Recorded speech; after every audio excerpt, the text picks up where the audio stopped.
Is it best to query by keys underscore only equals true then get underscore multi or just full query?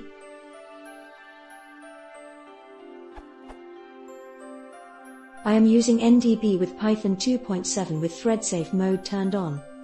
I understand that querying for entities with NDB does not use local cache or memcached but goes straight to the data store, unlike getting by key name. The rest of the question might be redundant if this premise is not correct. Therefore, would a good paradigm be to only query with keys underscore only equals true and then do a get underscore multi to obtain the full entities?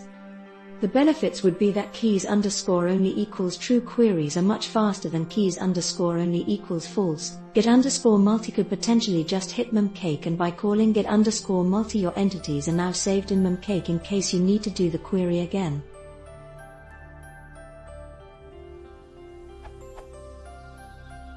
The drawbacks are that you now have an RPC query call plus get underscore multi call, and I think there is a limit to how many entities you can call in one get underscore multi, therefore your effective query size might be limited. What do you think? Should we only ever query using keys underscore only equals true then perform get underscore multi? Are there certain minimum and maximum query size limits that make this technique not as effective as just doing a query that returns the full entities?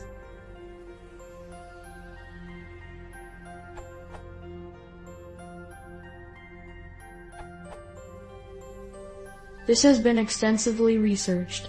See this URL.